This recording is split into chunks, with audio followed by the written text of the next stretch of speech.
नमस्कार दोस्तों, मेरा नाम है विमल सिंह। बालाजी स्टडी अड्डा में आपका स्वागत है। आज तारीख है आपकी 4 मई 2022 की और डीएलएड चतुर्थ सेमेस्टर की परीक्षा आज से स्टार्ट हो गई हैं। तो उसके अंतर्गत चतुर्थ सेमेस्टर 2022 का प्रथम प्रश्न पत्र जो है आपका आरंभिक स्तर पर भाषा और गणित के पठन लेखन क्षमता का विकास, इसका सॉल्यूशन हम देखेंगे। चलिए शुरू करते हैं प्रश्न नंबर 1 से। सबसे पहला प्रश्न है कि क्या पूछा गया था, वर्ण किससे किससे मिलकर बना होता है। तो इन चारों ऑप्शन में सेकंड वाला ऑप्शन आपका सही होगा, जा प्लस इया इससे मिलकर बना होता है। बहुत बार यहाँ पर जो संयुक्त व्यंजन है इनसे क्वेश्चन बनता है, तो किसी का गलत नहीं हुआ होगा। दूसरा प्रश्न पूछा गया था, मूल स्वर जो है वो कौन कौन से होते हैं। इस प्रकार से चार ऑप्शन दे रखे हैं, तो मूल स्वर जो है आपके चार होते हैं, आ, ई, उ और री। तो री से ऋषि वाला यहाँ पर देखिए ऑप्शन नहीं दे रखा है, तो आपका पहला ही ऑप्शन सही होगा जिसमें आ, ई और उ दे रखा है। तो पहला आपका ऑप्शन सही होगा, जो कि आपका मूल स्वर जो है वो हो जाएगा। तीसरा प्रश्न पूछा गया है कि पार्श्विक वर्ण जो है वो कौन सा होता है यारा लावा में से। तो ये भी क्वेश्चन बहुत इंपॉर्टेंट है सभी एग्जाम्स के लिए। तो ला आपका जो है ये पार्श्विक वर्ण होता है, तो ये आपका ऑप्शन थर्ड वाला जो है वो बिल्कुल सही हो जाएगा। अगला प्रश्न देखते हैं चौथा, कि पठन भाषा शिक्षण का रूप जो है कौन सा होता है। मौलिक होता है, व्यवहारिक होता है, शैक्षिक होता है, या इनमें से कोई नहीं। तो पठन भाषा शिक्षण का रूप व्यवहारिक रूप होता है। सेकंड वाला ऑप्शन यहां पर भी जो है वो बिल्कुल सही होगा। तीसरा प्रश्न पूछा गया, यानी पांचवा प्रश्न पूछा गया कि त्रिपद का समानार्थी जो है वो किसका है। गंगा, यमुना, सरस्वती या फिर लक्ष्मी। तो त्रिपदगा जो है वो गंगा जो नदी है उसको कहा जाता है। जो हिंदू हैं उनमें ये मान्यता है कि जो गंगा नदी है वो आपका आकाश और आकाश नहीं, स्वर्ग और मृत्युलोक और पाताल, इन तीनों में जो है लोकों में बहती है, इसलिए इसको त्रिपदगा जो है नाम दिया गया। बाकी अन्य भी आधार हो सकते हैं, कुल मिलाकर गंगा आपका ऑप्शन यहाँ पर सही होगा। छठा प्रश्न पूछा गया है कि मत्र जो है इसका विलोम क्या होगा। मृत्यु, अमृत या जागृत या मरण। तो क्लियर आपको पता है, यहाँ पर अमृत जो है सेकंड वाला ऑप्शन जो है वो बिल्कुल सही होगा। छठा प्रश्न हो गया। सातवां प्रश्न पूछा गया था, योजक चिन्ह जो है इनमें से कौन सा जो है वो होगा। तो योजक चिन्ह आपका ये फोर्थ वाला ऑप्शन आप देख रहे हैं, ये आपका योजक चिन्ह जो है वो होता है। तो ये आपका ऑप्शन सही हो जाएगा। आठवां प्रश्न पूछा गया कि दीर्घ आयु हो, ये वाक्य किस प्रकार का है। संकेत, आज्ञा, इच्छा या निषेध। तो जब हम इस प्रकार की बात कहते हैं तो अपनी इच्छा प्रकट करते हैं, तो ये आपका इच्छावाचक वाक्य जो है इसमें आ जाएगा। थर्ड वाला आपका ऑप्शन यहाँ पर बिल्कुल सही होगा। नवा प्रश्न पूछा गया है कि वर्ष जो ध्वनियां हैं वो इनमें से कौन सी हैं। यावा, ना, ला, सा, श, श, स या ई, च, ढ़।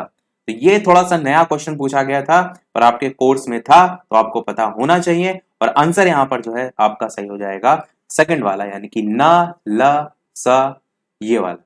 और इसमें ही आपका जा भी जो है वो आता है, तो याद कर लीजिएगा, हो सकता हो कभी आगे क्वेश्चन आए दोबारा तो जा भी देखने को मिले। होता क्या है, वर्ष व्यंजन ऐसा व्यंजन जिसमें उच्चारित करने के लिए जो जीवा है इसको ऊपर के वर्ष से जो कटक है ना उससे छुआ जाता है या पास लाया जाता है। जैसे आप ना बोलकर देखिए तो न, ल, स, ज, सेम आपको इसमें देखने को मिलेगा। 10वां प्रश्न पूछा गया, अयोगवाह के भेद कौन से होते हैं। अनुस्वार, अनुनासिक, विसर्ग या सभी। तो इन चारों में से आपका ऑप्शन जो है वो सभी जो है वो सही हो जाएगा।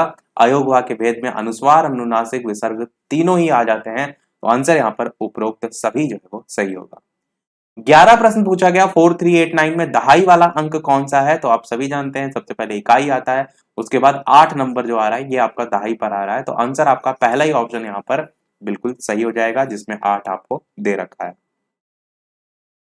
12 प्रश्न पर जो है वो बढ़ते हैं। 12 प्रश्न कहाँ है, वीडियो सभी लोग लाइक और शेयर जरूर कर दीजिएगा। और मैंने जो स्रोत हैं जिनके माध्यम से आप पेपर भेज सकते हैं उसमें बालाजी स्टडी अड्डा, फेसबुक पर सर्च करके पेपर भेज सकते हैं, और इंस्टाग्राम पर विमल सिंह 17Z, और अगर टेलीग्राम पर भेजना चाहते हैं तो विमल 17Z, किसी भी माध्यम से पेपर भेज सकते हैं यदि आपका है तो सॉल्यूशन उसका कराया जा सके। 12वां प्रश्न है, अंतस्थ व्यंजन कौन सा है। का, सा, शा या। तो अंतस्थ व्यंजन चार होते हैं, एक आपका या होता है, एक आपका रा होता है, एक आपका ला होता है और एक आपका वाह होता है। तो आंसर आपका यहाँ पर फोर्थ वाला जो है वो बिल्कुल सही हो जाएगा, यारा लावा ये जो है आपके होते हैं।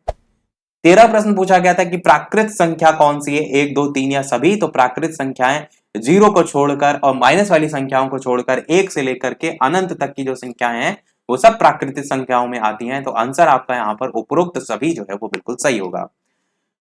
14 नंबर प्रश्न पूछा गया था कि 14 से 10 तक के अंकों में सबसे छोटा अंक कौन सा है। अब यहां पर ये नहीं क्लियर किया गया है कि सिंगल अंक की बात की गई है या माइनस वाले।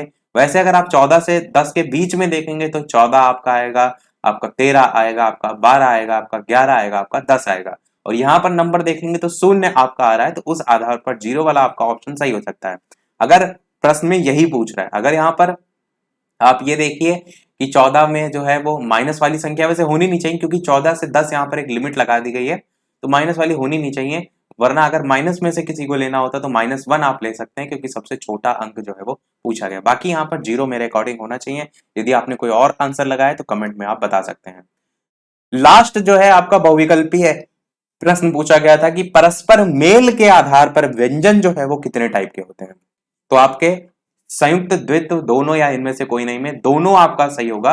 संयुक्त व्यंजन हमने पहला बहुविकल्पी देखा था, छत्र, ज्ञ और श्र, ये संयुक्त व्यंजन में आते हैं। द्वित्व व्यंजन में क्या होता है कि कोई एक वर्ण आता है और उसके बाद दूसरा जो है वापस से वर्ण आता है, और उस प्रकार के जो वर्ण होते हैं वो आपके द्वित्व व्यंजन में आते हैं। तो उसमें भी दो व्यंजन जो है उनका मेल आपको देखने को मिलता है। अच्छा, एग्जाम्पल से आप ज्यादा बेहतर समझेंगे। जैसे मैं आपसे कहूं एग्जाम्पल के तौर पर लज्जा या फिर मक्का, जैसे मैं यहाँ पर मक्का वर्ड लिखता हूं या मैं आपको लज्जा वर्ड लिखता हूं, तो यहां पर देख रहे हैं हम आधी जा पूरी जा। मक्का में आधी का पूरी का, ऐसे खट्टा है, ऐसे कद्दू है, ऐसे पट्टी है, ऐसे मिट्टी है, तो ऐसे बहुत से शब्द आ जाते हैं। कुल मिलाकर इसमें होता क्या है, इस चीज को समझ लीजिए कि दो समान व्यंजन एक साथ प्रयोग में लाए जाते हैं, लेकिन उनका मूल रूप जो है आपका नहीं बदलता है। या आप कह सकते हैं इसमें पहला व्यंजन स्वर रहित होता है और दूसरा व्यंजन स्वर सहित होता है।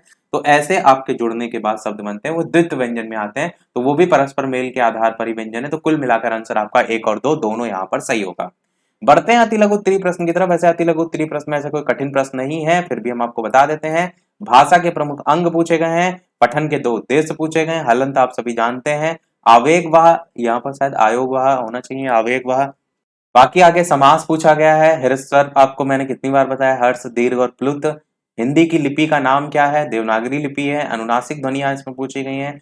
गणित के जो अवयव हैं उनके नाम पूछे गए। अशुद्ध उच्चारण के कारण, ध्वनि की परिभाषा, संयुक्त व्यंजन, श्रुत लेख, आरोही क्रम को उदाहरण, और 889 में सभी अंकों का स्थानीय मान। तो ये कोई भी क्वेश्चन इसमें कठिन नहीं है। उम्मीद करते हैं सारे आपने कर लिए होंगे। और लघु उत्तरीय प्रश्न जो है हम आपको भी दिखा देते हैं कौन कौन से आए थे। लेखन का उद्देश्य पूछा गया, अर्थ के आधार पर वाक्य के भेद, लोकगीत, शून्य की संकल्पना, भाग के प्रमुख अवयव जो है उसको स्पष्ट करते हुए भाग की क्रिया, और लास्ट में विराम चिन्ह, बच्चों की गिनती का ज्ञान, जोड़ की प्रक्रिया में हासिल का महत्व, स्थानीय मान किसे कहते हैं, और कहानी शिक्षण के लाभ। तो ये था हमारा ओवरऑल पेपर। टोटल 15 बहुविकल्पी में से आपके कितने सही रहे कमेंट में अवश्य बताइएगा। और यदि लघु उत्तरीय या अति लघु उत्तरीय प्रश्न में किसी भी प्रश्न में कोई कंफ्यूजन हो तो कमेंट कर दीजिएगा, मैं कमेंट में ही आपको आंसर डायरेक्ट जो है वो प्रोवाइड करा दूंगा। तो यही था हमारे इस ओवरऑल पेपर सॉल्यूशन में। वीडियो पसंद आया लाइक कीजिएगा, और जो थर्ड सेमेस्टर के, फोर्थ सेमेस्टर के छात्र हैं उनके साथ शेयर कीजिएगा। मिलते हैं अगले वीडियो में, तब तक के लिए नमस्कार, जय हिंद।